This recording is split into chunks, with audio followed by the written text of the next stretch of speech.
ways you can work around things to improve things, and it just seems like they're not trying to do that. I think they're a good unit, obviously led by Victor Wembanyama. Experience as a good head coach, like in the past 12 years ago when they won the Super Bowl. B2-38 in an absolute thriller.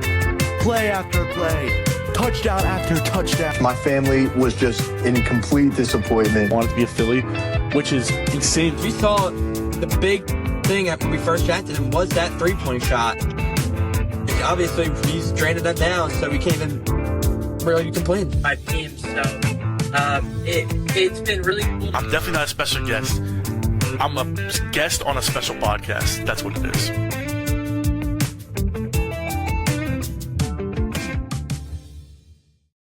Yo, what's good, ladies and gentlemen? Hope you all are doing well, and welcome to Two Mics All Sports. And I'm joined by a very special guest today, Daniel Leakin. What's going on, man? How's it going, Zach? I appreciate you having me on. Excited to talk about some Flyers hockey.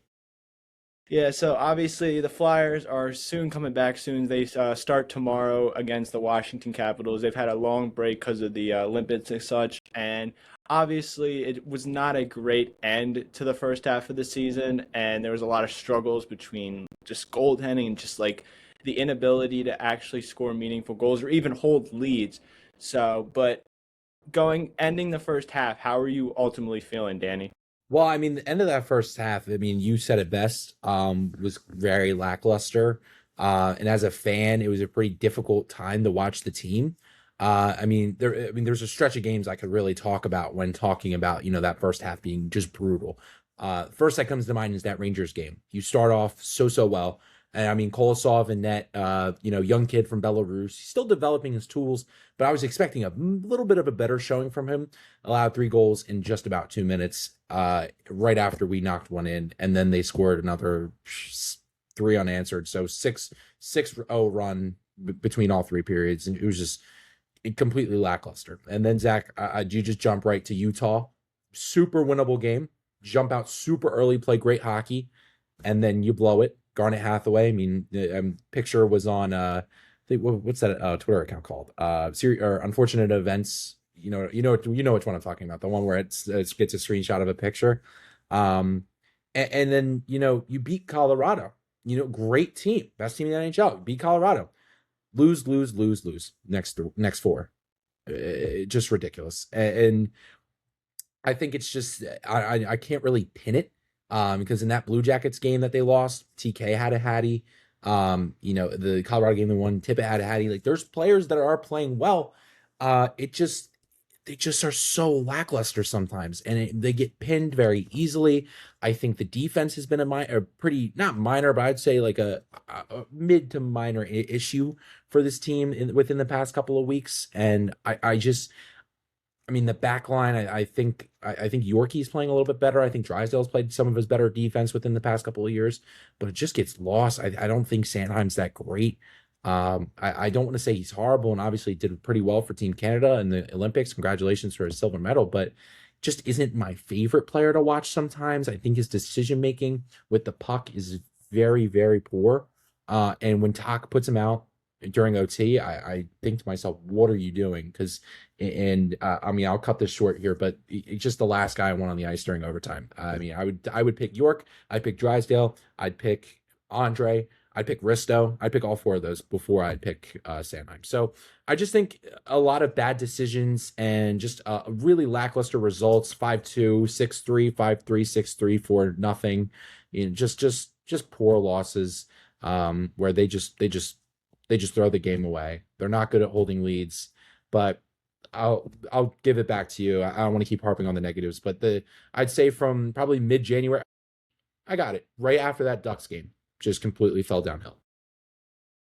I completely agree, and it's like you go back, like you said, the Ducks game, that was the peak. Like, we were there, and there was like Zegras had his game. And although Guthrie scored, it was like, dude, like at that point, I think they were like 24, 12, and like 7. And then another thing is like, you look at some of these overtime losses, most of them were games that they controlled. And you pointed it out perfectly with the Rangers game. I don't know if were you talking about the one in Philly or the one in New York? Well, I mean, you can talk about both, really. I mean, the one in New York, terrible goaltending from Harrison. I'm not the one to be like sports talk Philly, like terrible. But really poor goaltending from Sam towards the later stretch in that game, but they controlled. I don't want to say that it's all on Sam. You have to keep a lead. And then the one in Philly, the one I was referencing earlier, but obviously great pulling up the New York one because that one was miserable. During Christmas break, watched it at home, and I kind of just it was horrible. And then you bring up the one in Philly, just poor everywhere. I mean, they left Kolosov out to dry. Granted, Kolosov could have made a save or two, but just not good. Both games in particular, yeah, terrible. Yeah. And I just think at the end of the day, it's like, yes, it's tough because you don't want to expect much out of this team because they don't have like superstar players, but it's so frustrating when they look like a great team, a team that can beat anyone on any given night, and then they go and lose these embarrassing games in embarrassing fashion. And it's like losing leads, it happens, but it's been a trend for at least the past few years. They play better sometimes when they're trailing than when they're winning.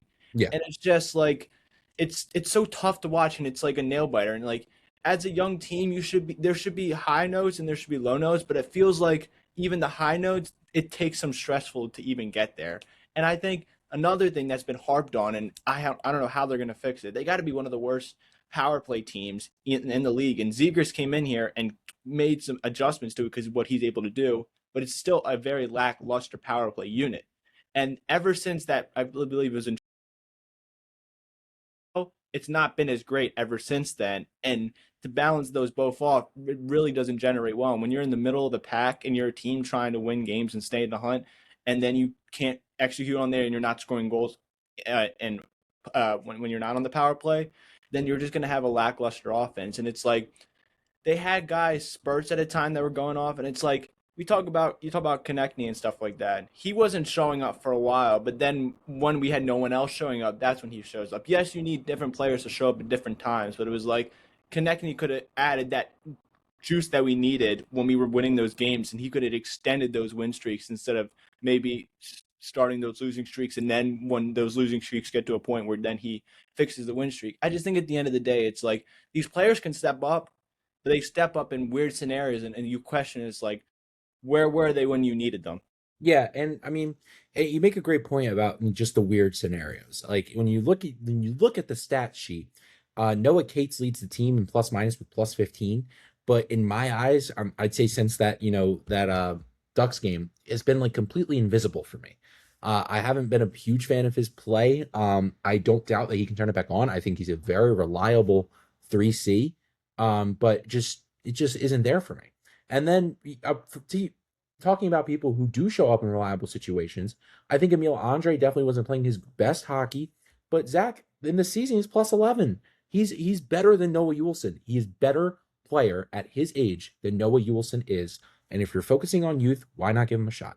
So it's those situations, and I think towards the end of that terrible stretch of hockey, I specifically think about the last game against the Capitals. I think that's a game where they finally came up in a nice situation. JB Drysdale with a nice goal in the power play to put them up one after once again giving up a lead. But it doesn't happen often at all. And this team needs to get in. Similarly, I'm going to mention something funny here. Zach and I obviously both go to Temple. Similarly to both Temple teams, just needed to put a full stretch of 60 in, and it's something that they just don't have the ability to do. Zach, I wish I could tell you why. I mean, am I the hugest fan of Tocchet? No, I wouldn't pin it all on him though. I think a lot does fall on the shoulders of your veterans. Coots not playing well. Literally looks like a fourth center right now. Your backline not playing great. So it doesn't fall on just Tocchet. It falls on the whole team. And I feel like they need a spark. And, unfortunately, I feel like Tyson Forster would be a great spark right now, but he's gone.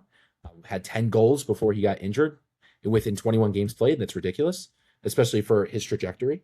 But, I mean, it falls on the whole team. And they need to come up a little bit more clutch in this stretch of games that are coming up. They have a very busy March.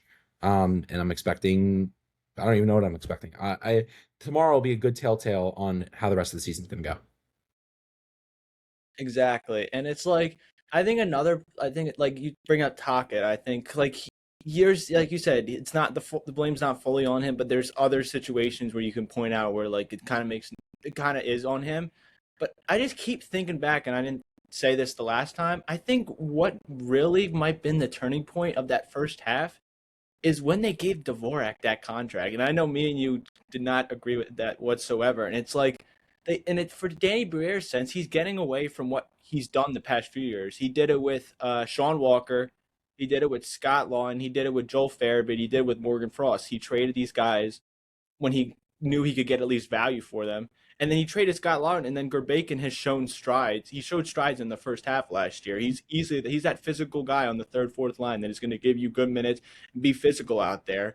And with the sense of Farabee and Frost, although the players didn't work out, you could turn those picks and stuff like that. And even the Sean Walker trade, you turn that first round pick into another. Like that, he was the perfect candidate. Like if you started to slide like you did, then you traded him. But now he's locked in this contract. He's over 30 years old, and this is the first season in his career that he's shown to put up stats like this, which are still mid-tier, but for his standards are higher, and that's why they thought to give him this contract. But at the same time, he's not going to be an impactful player when this team hopefully is finding winning ways and is contending for Stanley Cups.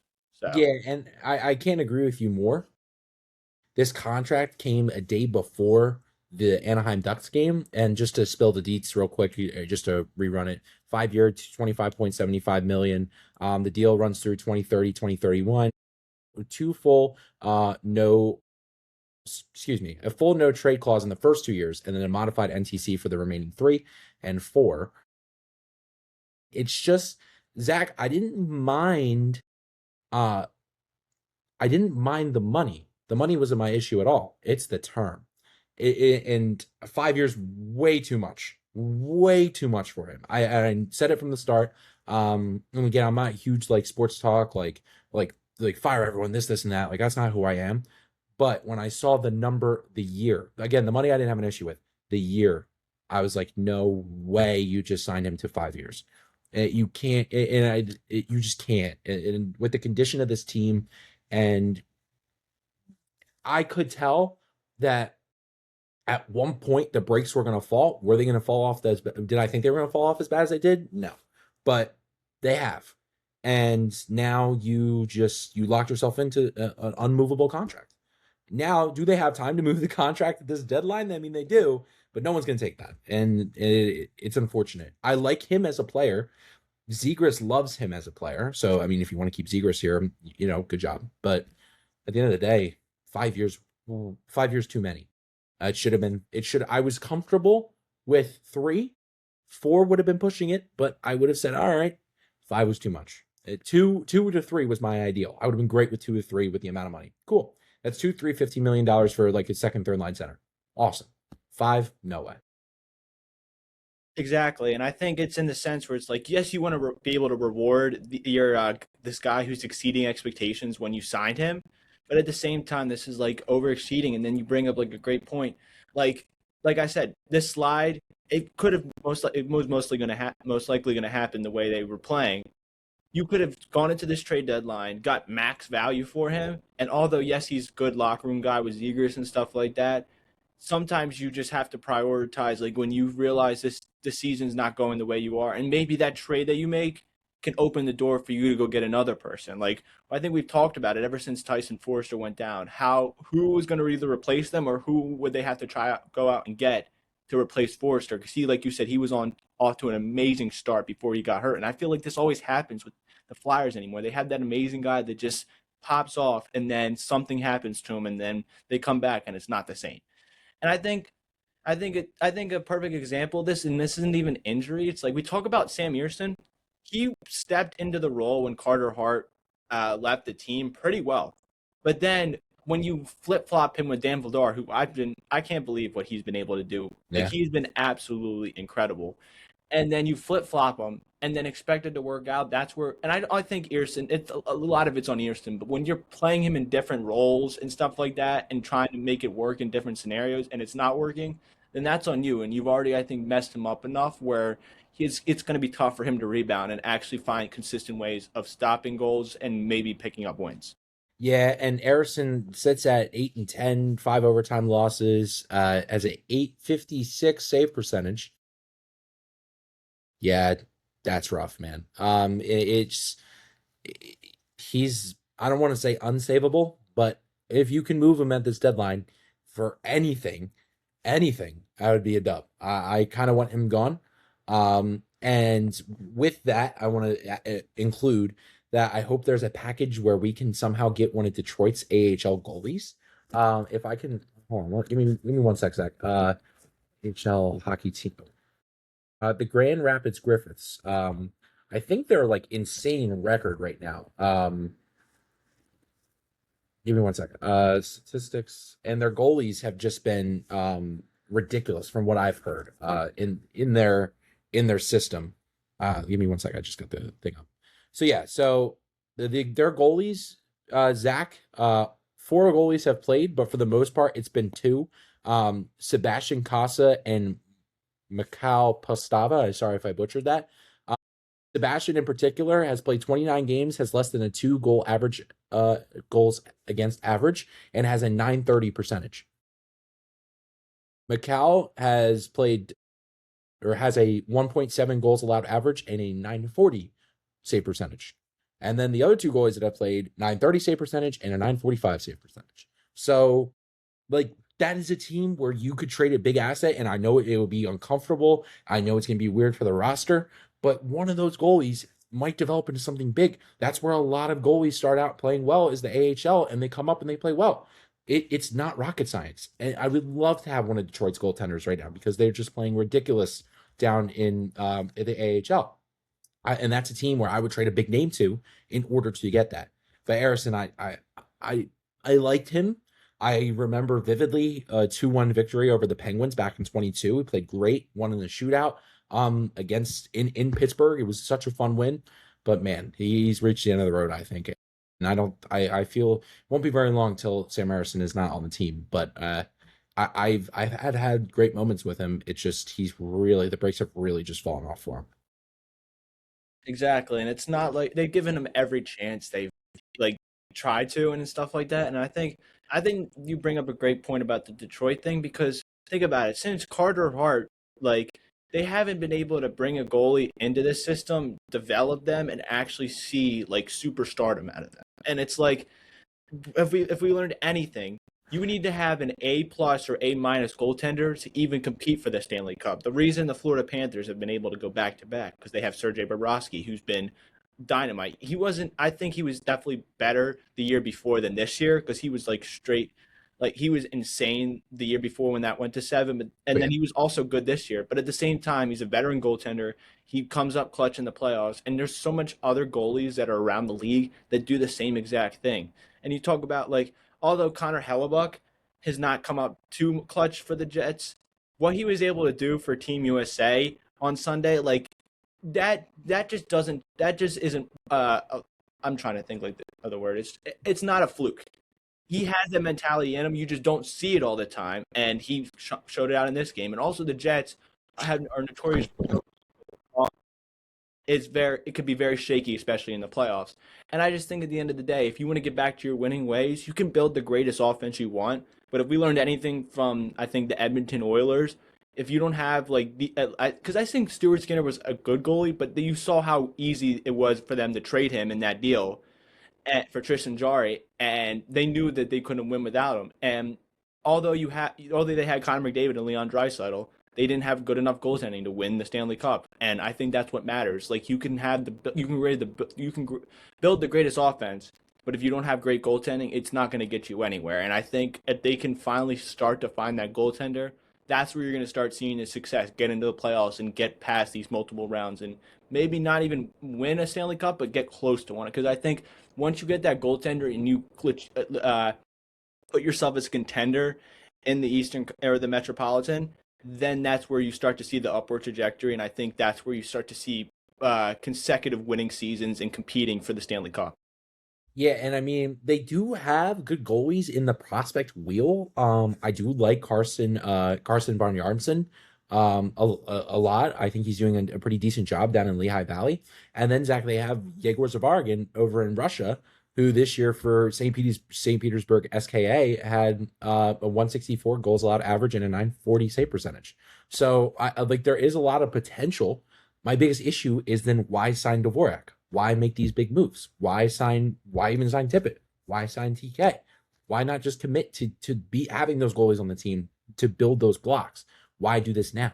And then to mention the future, Porter Martone has just been ridiculous over at Michigan State. 28 games played and 41 points. Plus minus 70, or sorry, not 70, plus minus 27. He has 70 penalty minutes, but he's a flyer. And also 9 points in the World Juniors this year. I love his play. He's a flyer. He 3 goals against Notre Dame the other night. I cannot wait for that kid to be here. Hopefully this year, but probably next year for sure. Cannot wait. He makes me really excited. But then why do the corresponding moves if you want to build for the future? I just, the philosophy loses me. I think that's the biggest thing. I just don't really understand what they're doing. I hesitant to just kind of wait until the trade deadline and see where they go. You got to get rid of Risto. I'm a huge Ristolainen fan, but you got to get rid of him. His value's up here right now. He did a great job in the Olympics for Finland, but that's exactly why everyone wants him right now. Get out. Like, you can go now. Like, it's his time. You got to get rid of Delorier just because he's wasting a roster spot. You got to get rid of Noah Juleson, kind of like the guys got here for 1 year. I feel like Dvorak would have been one of those guys, but now he's stuck. So watching those names go, it'll be interesting. I'm interested to see what they do this trade deadline, because I think that's a pretty clear vision of what their philosophy is right now. Because right now it just looks a little blurry to me. And if you're really going to build for those goalies in the future, I feel getting one of those AHL guys to compete wouldn't hurt. Yeah, no, I totally agree. And it's like, I like you bring up the point is like, there's definitely have to be some corresponding roster moves if they're not trades, just releasing guys and stuff like that. Like, I think getting rid of the baggage of this roster, and it's like, you bring up a great point about Ristolainen, and it's like, yes, he played great for Finland, stuff like that, but this is what the Flyers need to do. They're not winning a Stanley Cup, at least for the next 1 to 2 years, unless something crazy happens. Get rid of these guys at their peak value so you can continue building. And then if you stack good drafts on good drafts, a few years down the road, you're going to be one of the youngest teams, one of the most competitive teams in the league, because you've smashed your drafts. And then we're able to you get these players up early and get them that competitive way and get back to winning hockey in Philadelphia. Well, real quick, can I cut you off? I think their biggest issue now is just hitting the draft. I feel, apart from Martone, who I love, and I think he's going to be awesome. I think he's going to be 90 point scorer in the NHL. A huge get for the Philadelphia Flyers. Love him. Not the biggest fan of Luchenko. I think he's kind of slipping. He has had a couple good games up in Brentford. I'm happy he got out of team's not hitting me, but one of the kind of the lesser teams in the OHL.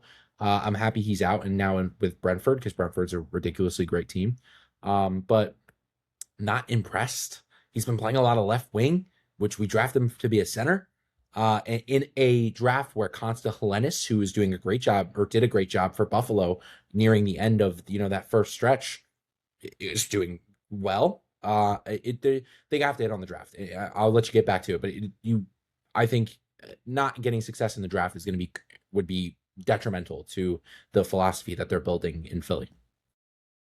Yeah, and I like you bring up him because it was kind of an unorthodox start for him. He got drafted and then was up. Like his first, like he played last year, like first few games, and then they sent him back down. I just saw that, and yeah, like just hitting on the draft, I think is like a big priority. But now, while you were sitting through the second half, like how were you basically feeling? Like obviously, second half of the season is on the horizon. Just like while break was going on for the NHL, how were you feeling? Like as a fan, like what was your mindset that you think mindset, and like what were you basically expecting as the days went by and getting closer back to the season starting again? I'm gonna be honest with you, I'm just looking forward to the trade deadline. Really interested to see how they do, who they move, what they retain. I just think that's going to be pretty crucial for the franchise in general. They're in an interesting road right now. And then in terms on the ice, I don't really know what I'm looking for right now. This is a interesting case, and they had an awesome first half, and then just had one of the worst stretches of hockey I think I've ever laid my eyes on, apart from the 10-game losing streak from a couple years back, which was like my freshman year of high school. It was miserable. But they're just in such a standstill right now. I don't know what team we're going to get out of the break. I am happy that we're healthy. I'm happy Risto didn't get hurt during the Olympics for trade reasons. I'm happy Vladar is healthy. I mean, this is the most games he's played in his career by a big margin. An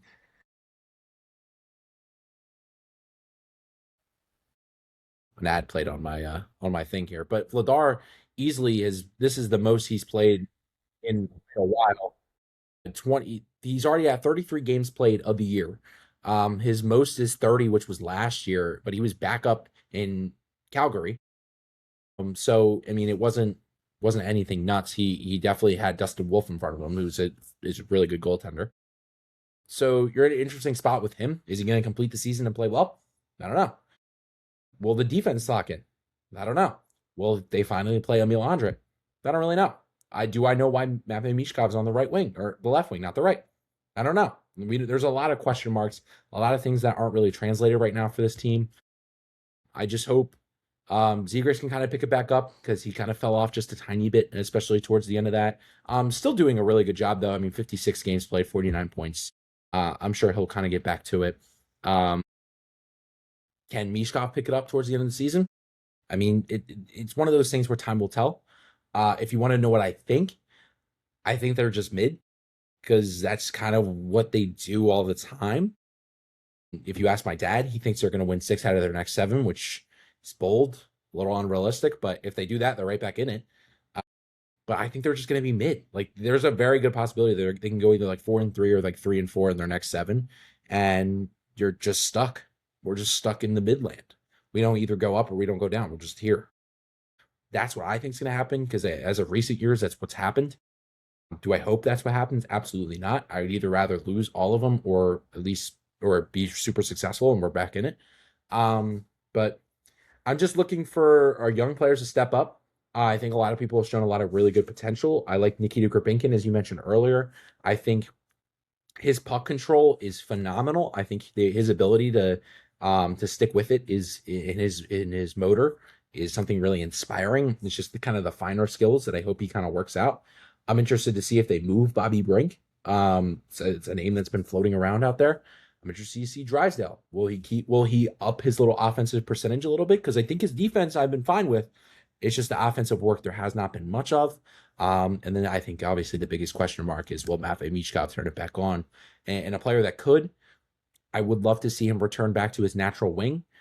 He did do an interview today and was kind of just said like wherever he plays, he just has to work with. But I just don't understand the philosophy at having him play on the left side. I really don't get it. It's something that it doesn't make much sense to me. Yeah, no, I definitely agree. And obviously, like, he was probably, I think, like one of the bigger guys talked about because he was one of the guys who wasn't playing and just like enjoying his time on vacation and stuff like that.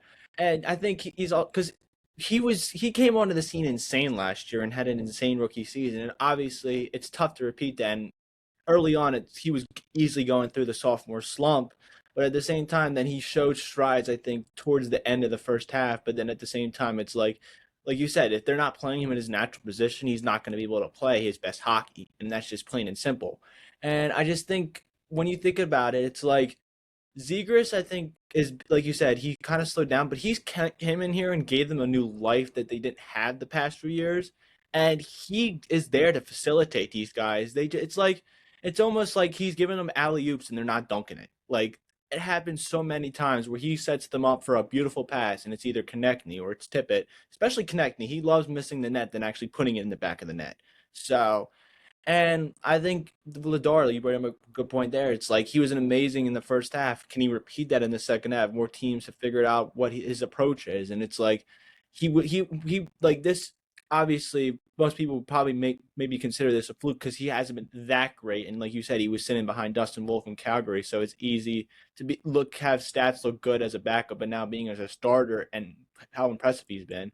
And I just think at the end of the day, it's like Rick Tocchet, it's his first year here. Can he get the mindset back into this team that actually has a winning style? Because when they're winning games consistently, it's tough to stop them. They look together, and then you go to another game, and they look completely out of sorts. And it's like we go back to the issues that we had at the end of the last season, and it's just at the end of the day, it's like I think we understand as fans that like this team is still trying to build. They're still trying to get to that peak winning echelon.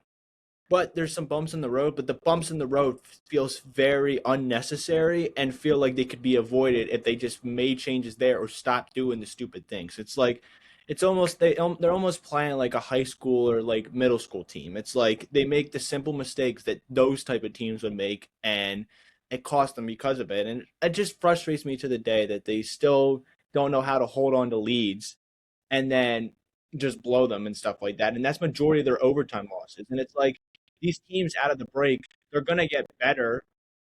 You're gonna have to do a lot of climbing because you were at point you were at third place, but now you've jumped all the way down, I think, to like seventh in the Metro. And it's just like you gotta find a way to get back up. But if you might find success, these other teams might find success. That's I think when you're really screwed. Yeah, and it's just an interesting road, and you're at an interesting like spot right now where your future isn't considered very good. A lot of people have reported that, like, especially like very notable people like Friedman and people like that that are big time in this industry are reporting that like your future isn't what really you think it is, and that it's not being built very well, and that's a scary thing to hear about. So you put the faith in Danny B and Jonesy to build, not for right now, but for a bigger future, and it's not being done very well. So you're almost like forced into that maybe we should start winning now mentality, but just face it, the team's not good enough for that yet. And I always thought that within the first couple of years that obviously I think 23, I think it was what it was, the year of the Stadium Series and stuff like that. They should have been in the playoffs. I fully believe in that if that Carter Hart scandal didn't happen, they would be a playoff team. But it did, and you can kind of just have to roll with it because that was the year. Harrison, that you kind of mentioned, Harrison like played pretty well. That was also the year we had Cal Peterson. That was the year we had oh my gosh, what was his name? Fedotov. Yes, that was his first year. His first game was played against the New York Islanders, in which Morgan Frost scored a huge goal with a little under 10 seconds to go to tie it, but we lost. There's another guy I'm thinking. Oh, Felix Sandstrom. That's the year you had Felix Sandstrom play games. Who the hell is Felix Sandstrom? No one's gonna know that in a couple of years. So like I think with Carter Hart, you made the playoffs, but the year after was rough. Mishkov's rookie year, like there was a lot of good stuff, but it was rough. And now you're kind of just in a weird spot, and there hasn't been much like progress going up. I feel like good picks have been made. I do like Jack Murtaugh. He's shown a lot of potential. I also like the other kid in Michigan State, Shane Vagsai. I don't really know how to say his last name, but it's Vangshai. Big physical net presence. Reminds me a lot of like Wayne Train in front of the net. I like him. Like there's prospects that I like, but there just isn't enough. There isn't enough as other teams that are just building and building. Like a lot of people might be thinking like, hey, the Sidney Crosby Malkin era is over. Hooray. Dubas just made another trade for a second round pick. They have so many picks within the first 2 rounds in the next 3 years. We're screwed again. We're just stuck in that Penguins little brother spot again. So I want more clear direction, Zach. I think that's kind of what a lot of fans want right now. It's just a clear direction on are we really going for it? Or are we going to sit in midland, or are we going to tank? You can't really tank in hockey, but like, you know what I mean? Like just kind of sell. I think that's a good way to put it. Are we going to sell? And right now, I don't know. No one knows. And that's why the Flyers are such an interesting team to talk about, because they're just a bunch of question marks all over the place. And I wish I could answer them, but you don't really know. And that's kind of a interesting spot to be in, especially in the middle of a rebuild. You would want to know, but there's not many answers to a lot of the questions. And I hope after the trade deadline, or at least after the season, there is an answer. Either we're in the Gavin McKenna sweepstakes, or Ivan Stenberg, who's playing very well, or we're in the Midland again and we're fishing a prospect that I've never heard of before. So I don't know. Yeah, I think the big thing that we're searching for is clarity. Like what are we gonna get? And I think it's like at the end of the day, it's like we either see a team that could sneak into the playoffs and maybe give a team a run for their money in the first round of the playoffs, or like you said, we could see a team that completely fall flat and hope to be in the Gavin McKenna sweepstakes. And it's like it's so frustrating, like you said, to not know because it's like it hinders your trade deadline. Do you want to be buyers or sellers? And then I just think it hinders the rest of your season because it's like, say, like for example, like a Konechny or a Tippett or someone's dealing with an injury towards the end of the season, and you're like that fringe and you have to decide, oh, do we want to shut them down or are we going to force them to play through this injury? Say we make the first round of the playoffs and we lose, or are we going to have to force them through that? It's like that's where I think the frustration really lies because it's like the decision making completely hinders the team, and you don't want to be like sometimes it's tough. It's decision making should be tough, but it seems like with this team, there's decision making is a daily occurrence with this roster and with this team when it hits the ice, and you just don't want to have that, especially with the way their team this are right now. Like you should have basically one set goal in mind. You're a young team. If you make the playoffs, that's great. But then if you don't, you know your direction going into the offseason. And I don't know if you saw this. Like apparently they're going to look to shop Konechny and Tippett this offseason. See the rumors. I don't really think that it's going to happen, but I obviously did see what you're talking about. The only one I see maybe happening is Tippett. I think Konechny, one, is too much of a leader. Two, does lead the Flyers in every single stat right now. So it kind of wouldn't really make sense. If you want that huge haul, then go for it. But I see Tippett more realistically than Konechny, but I did see what you're talking about. Yeah, and I just think that brings up another question. It's like, say you make the first round of the playoffs, do you trade them or do you not trade them and then try to go make another big move and say that doesn't work out? It's like there's so many building blocks that like you could put here and there and they don't work out and then you're screwed even more. I just feel like they're in a crossroads right now and they don't know where to go next. And that's not something you want to have in the direction the team they are right now. Here's one thing I can say. I put a decent amount of money on this happening. And you can quote me on this. I think that they will trade a winger at the deadline. I don't know who. Because you have to think about it like this, man. Like you have Martone coming, you have Barkey, who's been playing a lot of wing, you have Alex Bump, you have Shane Vasai, you have Jack Murtaugh. Those are 5 wingers who could potentially be on the NHL roster. And then including everyone you have now, there's a lot of odd men out. So I wouldn't be shocked, Zach, at the deadline or in the offseason that we're seeing a winger go. I say a fan favorite, Bobby Brink, might go. I just don't see where he fits. And I think, in my opinion, I think Denver Barkey could potentially play that role a little bit better. I think even though I think he can put on a lot of muscle because he's still so young, he's only 19. And I think he already does excel at checking and forechecking, backchecking a little bit more than I like Bobby doing it. I also think Bobby just has done a little bit more fair share, like just small injuries, but they have been there.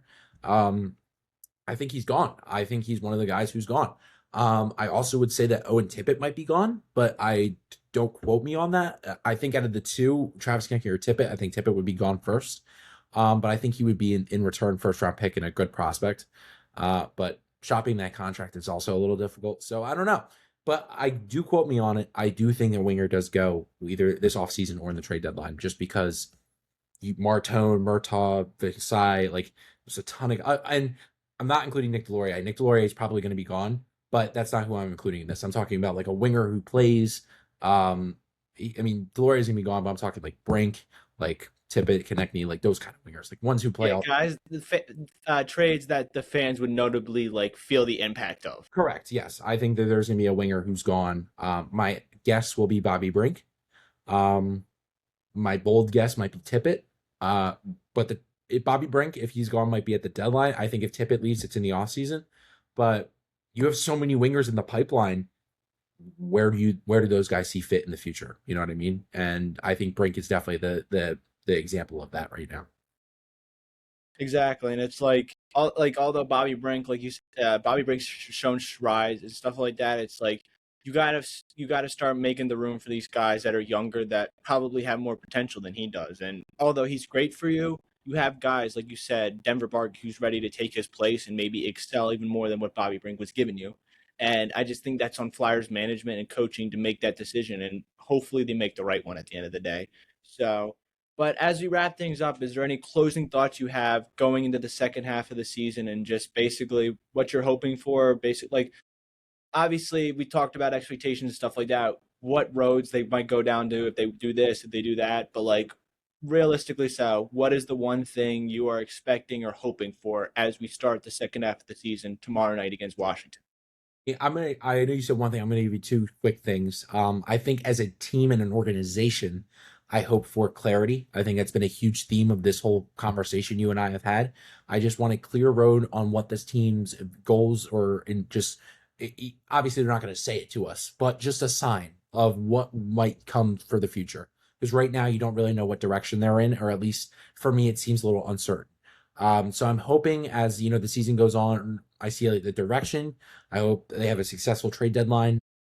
I hope by May, June, July, I know what they're gonna do. And then I think when it comes down to the players, obviously everyone in Philadelphia wants Mishkov to take us to kind of find his rhythm. I don't want him to be I don't want him to be like, oh my God, this is great. Obviously, I mean, I do, but I just want him to find that rhythm going into next year. Because I feel like a really good line combo would be him and Martone, and that's just dangerous. That's awesome. It's a great thing to think about. I think they both do play the same wing, if I'm correct. Yeah, so they both play the right wing. So that'll be interesting. But I mean, if Mishkov's learning left wing now, what's going to stop him from doing that next year? You know what I mean? And then I want Zegras to get back on his pony. I think towards that end, he kind of just fell off just a tiny bit. Don't want to say he was playing horrible. I just want to see him back on that pace where he was making highlight plays. And then for the rest of the team, I just want competence. I want a team that hangs on to a lead. I want a team that plays hard every night. And if I feel like, the goals will come, I think the plays will come. If the stars show up, and I think TK was on a good trajectory before the break. I think Tippett was on a good trajectory for the break. He actually had a stretch, I'd say, of just about like 25 games where I was really impressed with his play. I thought he played hard. I thought he handled the puck well. I'm just hoping they continue that. But for the organization, just a clear direction. And I think clarity, a big theme in this conversation. I hope we get that towards the end. Yeah, no, I totally agree. And I'm going to use the sense of clarity, but in a different way. I want clarity in the sense where we can go into this off season and know who our core pieces are. I'm making maybe 4 or 5 guys like that are core pieces, and we know that we want to move into the next direction with those guys, hopefully winning a Stanley Cup. If we have that, then I feel good, no matter what the result was the second half of the season. If we have clarity in the sense where we know who our core pieces are and we're ready to go with those guys into the offseason, upgrade where we need to, then go into the next season, have those guys with the new additions, that's where I feel the most confident in. Yeah, so. I agree. And you have 2 right now. You have Martone and you have Mishkov. I would like to say 3 with TK, but you're not sure. I would just love to see some expansion on those guys, and I'm excited to watch Martone with the team next year. Zach, I cannot wait. He's going to be ridiculous, I promise you. And his pace right now after his draft year has been ridiculously great, up there with some of the better players in the league right now. I just can't wait to see him keep playing, man. Exactly. I'm so excited for him as well. But this is going to wrap up this episode. I appreciate Danny for coming on and giving his thoughts about the Flyers. But it's going to wrap up today's episode. I will talk to you guys later. Enjoy the rest of your night, and peace.